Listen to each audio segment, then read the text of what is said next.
In this video, we're going to be talking all about SRAM's most powerful brakes ever, the all-new Mavens. We've been testing a set for about a month now. We got them just before they were launched.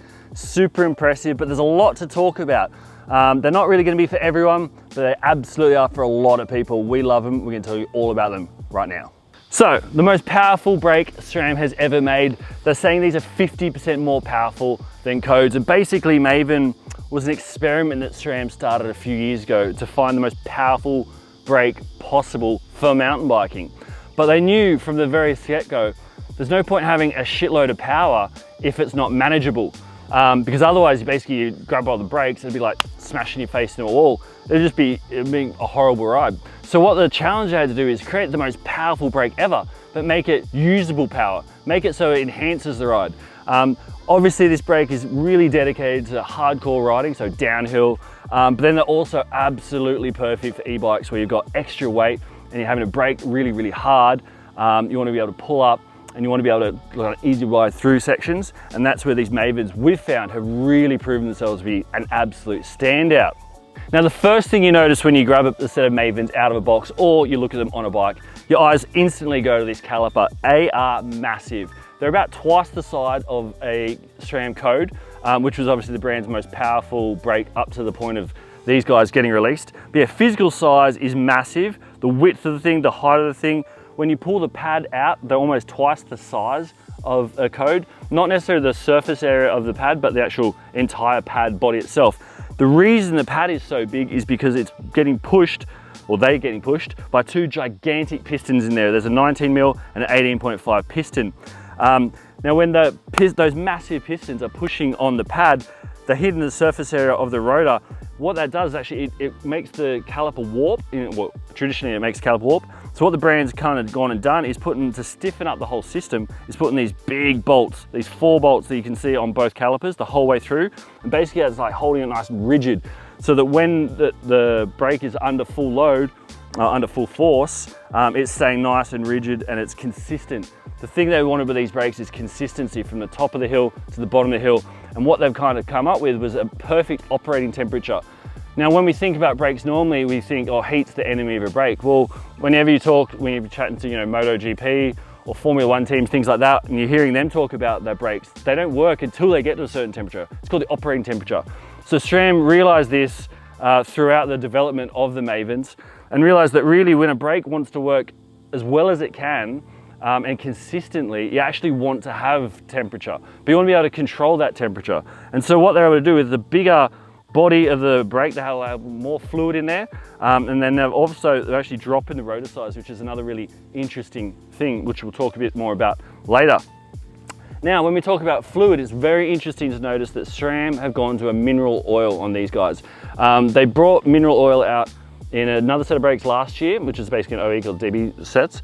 But usually when we think about SRAM brakes, when we think about codes and we think about levels, they use dot fluid. So the reason they've gone to a mineral oil as opposed to a dot, they developed that through testing. Now we're chatting to Troy Brosnan and a couple of guys.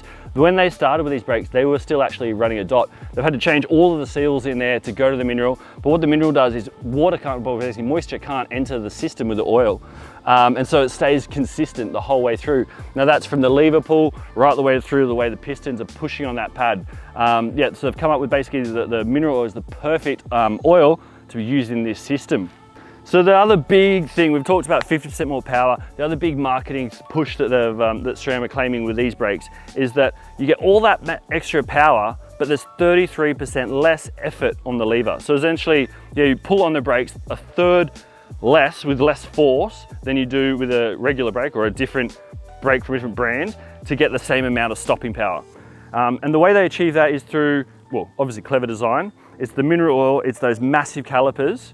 And yeah, it's all about reducing fatigue on the rider, that little part there. And it definitely works. I'd like to probably test these brakes like on a really, really big hill like Thredbo, where you're getting a lot of arm pump like traditionally, to really get an idea for that. But on our local trail, don't normally get a ton of fatigue anyway, but what I do notice, when you ride the brake on an e-bike, you definitely have to pull a lot less power, a lot less force on the lever to pull the bike up.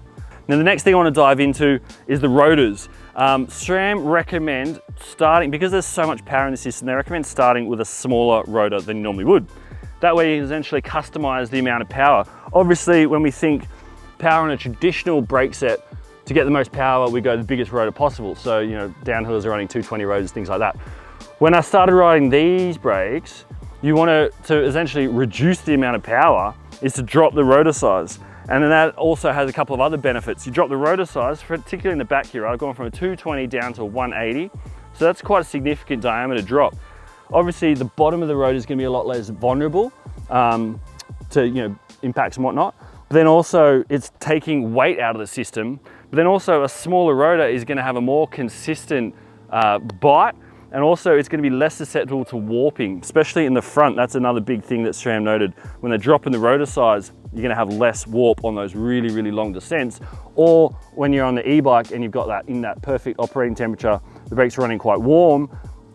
By reducing the rotor size as much as possible, there's a bunch of benefits that they've discovered there. And I would have to say, having tested the system, it works. I'm running the 180 on the back, 200 on the front. That's the smallest rotor you can run on a ZEB. And it's just, there's power for days. Now let's talk about how they ride. The lever feel and the way they come on, so SRAM wanted obviously the system to be manageable power. There's a lot of power. There's no denying these things have a lot of bite. But when you get to that point of bite, it still feels like a code of past. It's still very modular. The amount you can sort of pull on the lever and kind of keep the wheels spinning rather than having that lockup where you kind of have a little heart attack, I find. But one thing I did notice is because you've got so much more power, I'd come into a corner or before a section and I want to scrub a bit of speed, I'd brake and I'd actually come to like scrub too much speed. So I'd be coming to stop and I'd have to go for a dab. So I kind of had to train myself a bit for those first few rides to brake later, but brake for less amount of time. So it's almost like a double train. You come into a section, you want to scrub to a speed where it's comfortable or safe speed. And yeah, if you were to brake like with a normal system, you're either going to come to a complete stop.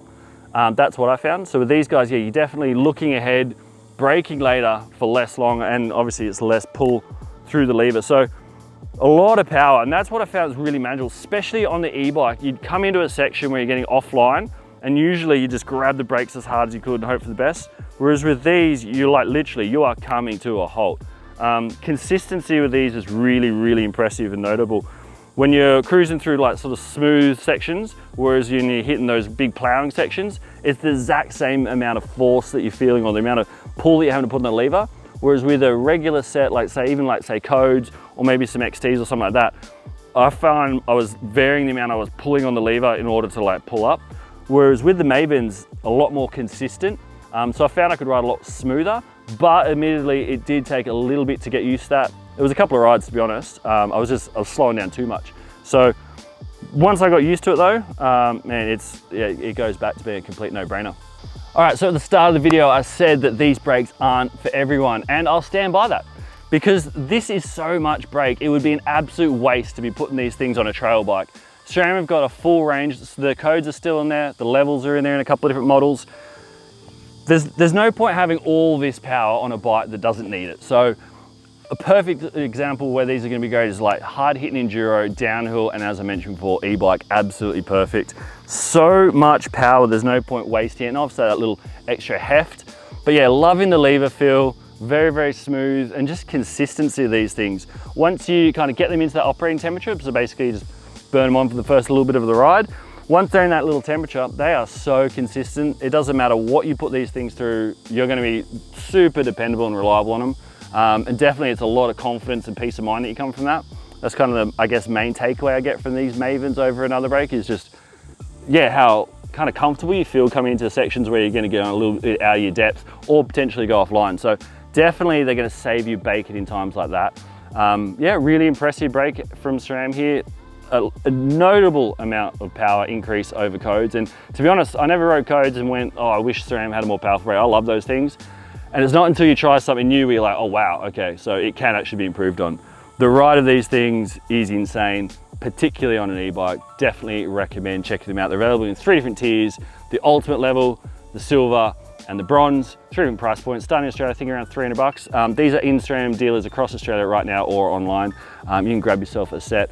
And yeah, I'd recommend trying with a smaller rotor first, and then if you feel you want more power, go up from there, but definitely start with a smaller rotor and invest the time in really bedding them in as well. I found that I used to just chuck brakes on a bike and bomb down a trail, and they kind of just bed themselves in by halfway down the trail. But the importance of taking the time to bed the brake in so that the pad material sits on the face of the rotor, that is really key. So you want to spend a good 20 minutes rolling around the flat, building up that friction, so getting the heat in the system so then it matches, and then that's when you're going to really get the optimum amount of performance out of your brakes. I can't stress that enough. It's something I overlooked for a number of years, but I'm really picky on now, is bedding in your brakes regardless of what system, but especially with the Mavens, super important with all that power. All right guys, if you enjoyed this review, be sure to give our channel a subscribe, give this video a like, and we'll have plenty more content coming your way.